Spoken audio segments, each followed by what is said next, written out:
ఓం శ్రీ వారాహీదేవ్యై నమః. నమస్తే, నేను Sreeja, tarot card reader, crystal healer and lama fera therapist. ముందుగా అందరికీ వారాహి నవరాత్రుల శుభాకాంక్షలు.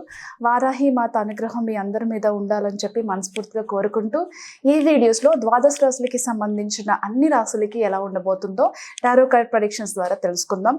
అలాగే చాలామందికి తెలిసిందే, మనం యానిమల్స్ గురించి చాలా పోరాటం చేస్తున్నాము. ఏవైతే ఫిజికల్ అబ్యూస్కి గురవుతున్నాయో అలాగే మెంటల్ అబ్యూస్కి, అంటే ఏ కారణం లేకుండా, ఫర్ ఎగ్జాంపుల్ నేను చిన్న ఉదాహరణకు ఒక విషయం చెప్తాను. రీసెంట్గా నాకు కుదిరినప్పుడల్లా కూడా, ప్రతిరోజు నాకు కుదరకపోవచ్చు మీలాగానే, నాకు కుదిరినప్పుడల్లా వారంలో కనీసం ఒక 4-5 సార్లు నేను స్ట్రీట్ డాగ్స్కి అన్నం పెట్టడానికి అని చెప్పి నేను వెళ్తూ ఉంటాను. వెళ్ళినప్పుడు నేను బాగా అబ్జర్వ్ చేసింది ఏంటంటే, జనరల్గా ఫుడ్ అనేటప్పటికీ చాలా ఉత్సాహవంతంగా ముందుకు వస్తూ ఉంటాయి, కానీ చాలా కుక్కలు భయపడుతున్నాయి. అంటే ఆ కళ్ళల్లో ఎంత భయం కనిపిస్తుందంటే, దగ్గరకు వస్తే మనం ఏదన్నా చేసేస్తామేమో అన్నంత భయం. అంటే అంతకు ముందే అవి శారీరకంగా మానసికంగా ఇలాంటి భయానికి లోనయ్యేలాగా ఎంతమంది వాటి మీద దాడి చేసి ఉంటారో దయచేసి గమనించండి. దాడులు ఎక్కడైనా జరుగుతుంటే మీ ఫోన్లో షూట్ చేసి సోషల్ మీడియాలో పెట్టడం కాకుండా, కనీస ధర్మం అని గుర్తించి మీరు అడ్డుపడే ప్రయత్నం చేసి వాటిని రక్షించండి. అలాగే జంతు బలి, గోవధ కావచ్చు. ఈ మధ్యకాలంలో కూడా గోవుల్ని చాలా హింసిస్తున్నారు. గోవధ కూడా చాలా జరుగుతూ ఉంది ఈ మధ్యకాలంలో. గోవధ అనేది జరగకుండా, ఎక్కడైనా జరుగుతుంటే, అన్యాయంగా జరుగుతుంటే ఖచ్చితంగా గోవధ అనేది అన్యాయమే. జరుగుతున్నప్పుడు మీ వంతుగా సనాతన ధర్మానికి సంబంధించిన పౌరులుగా, భారతీయులుగా మనందరి బాధ్యత కాబట్టి, గోవధ ఎక్కడైనా జరుగుతుంటే అడ్డుపడండి, ఆపండి, నిలదీసి అడగండి.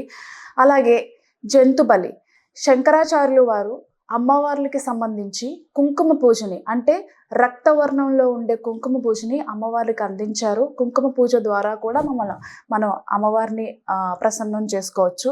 కాబట్టి జంతు బలి దయచేసి అందరూ ఆపాలని మనస్ఫూర్తిగా కోరుకుంటున్నాము. మన ఇంట్లో ఎంతో ప్రేమగా పెంచుకున్న పిల్లలను, లేకపోతే ఏదన్నా ఆవుల్లో, కుక్కల్లో మనమైతే తీసుకెళ్ళి బలిగా ఇవ్వం కదా. అలాగే మిగిలిన జంతువులు కూడా మన కోరికకి ఏమాత్రం సంబంధం లేని పశువుల్ని తీసుకెళ్ళి బలిదానం చేయడం అనేది ఎంతవరకు కరెక్ట్ అనేది ఒకసారి మీరే ఆలోచించుకోండి. బలిదానం అంటే మన కోరికతో ఎలాంటి సంబంధం లేని జంతువుల్ని తీసుకెళ్ళి అక్కడ బలి ఇవ్వడం అనేది, సంబంధం ఉన్నా లేకపోయినా మన స్వార్థపూరితమైన కోరికల్ని, పశువుల్ని బలిగా ఇస్తామని మొక్కడం దయచేసి ఆపండి. దానికి బదులుగా పేదవాళ్ళకి సాయం చేస్తామనో, లేకపోతే ఎవరికైనా చదువుకోవడానికో, పెళ్ళిళ్ళకో సాయం చేస్తామనో చెప్పి అమ్మవారి పేరు మీదుగా అలాంటి మంచి పనులు చేస్తామని చెప్పేసి మొక్కుకోండి. దయచేసి నేను చెప్పింది ఎవరికైనా కనుక అర్థం కాకపోతే నన్ను అపార్థం చేసుకున్నా పర్వాలేదు, కానీ నేను చెప్పాలనుకుంది అయితే, నా మనస్ఫూర్తిగా నేను ఏదైతే చెప్పాలనుకున్నానో అది చెప్పాను. Thank you so much. అలాగే ఈ ప్రెడిక్షన్స్ 14వ తారీఖు నుంచి 20వ తారీఖు వరకు కూడా వర్తిస్తాయి. ధనుసు రాశి టారో కార్డ్ ప్రెడిక్షన్స్ చూద్దాము. ధనుసు రాశికి సంబంధించి మీకు వచ్చే ఆదాయం ఏదైతే ఉందో, అంటే శాలరీ కావచ్చు, బిజినెస్లో కావచ్చు, ఏదైనా సరే దానికి మించి ఖర్చులు ఉండడం వల్ల కొంచెం ఇబ్బందులు ఉండే అవకాశం కనిపిస్తుంది. ఫినాన్షియల్ ట్రాన్సాక్షన్స్ అనేవి కొంచెం ఇబ్బంది పెట్టే అవకాశంగా మారే ఇది కనిపిస్తుంది. ఎందుకనంటే ఖర్చులు అధికమయ్యే అవకాశం కనిపిస్తుంది.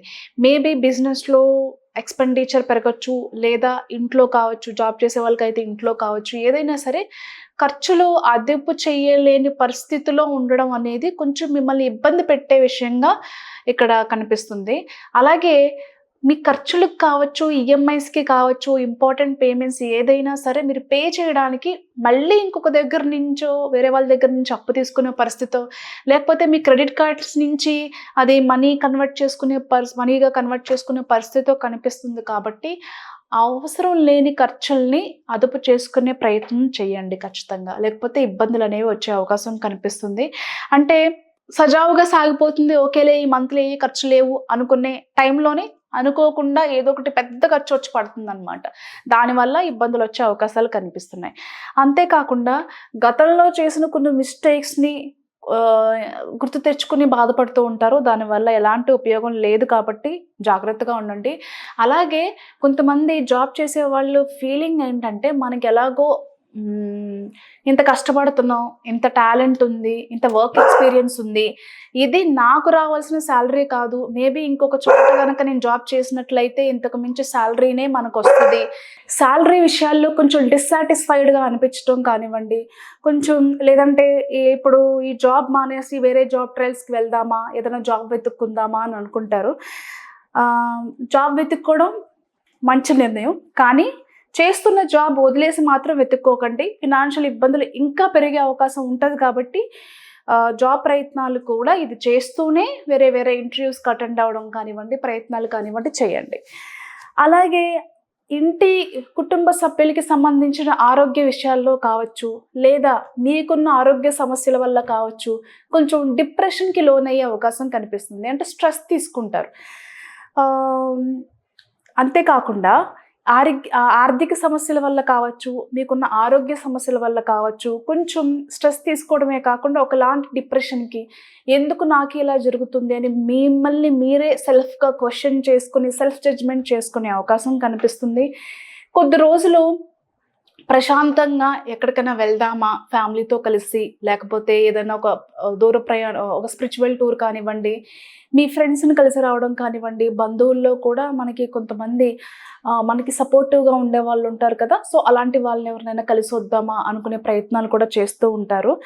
అలాగే కొన్ని లోన్స్కి కూడా ట్రై చేస్తూ ఉంటారు. అంటే పర్సనల్ లైఫ్లో కొన్ని ఖర్చులు అనేవి అధికం అవడం వల్ల కావచ్చు, లేకపోతే కొన్ని ఇంపార్టెంట్ కొన్ని పేమెంట్స్ చేయడం వల్ల కావచ్చు, ఏదైనా సరే మీ అవసరానికి సంబంధించి, మీ పేమెంట్స్కి సంబంధించి బ్యాంక్ లోన్స్కి వెళ్ళే అవకాశం అయితే కనిపిస్తుంది. బ్యాంక్ లోన్స్ కానివ్వండి, ఎవరి దగ్గరనైనా డబ్బు అప్పుగా తీసుకోవడం కానివ్వండి, లేదా ఏదైనా అడ్జస్ట్మెంట్స్కి తీసుకోవడం కానివ్వండి చేస్తూ ఉంటారు. అనుకోని విధంగా మీకు కూడా ఎవరైనా సహాయం చేసే అవకాశం కనిపిస్తుంది. అది లోన్ రూపంలో కావచ్చు, అప్పు రూపంలో కావచ్చు, అడ్జస్ట్మెంట్ రూపంలో కావచ్చు. ఖచ్చితంగా ఈ వీక్లో మీ అవసరానికి తగిన డబ్బు అనేది ఖచ్చితంగా మీకు వచ్చి తీరుతుంది.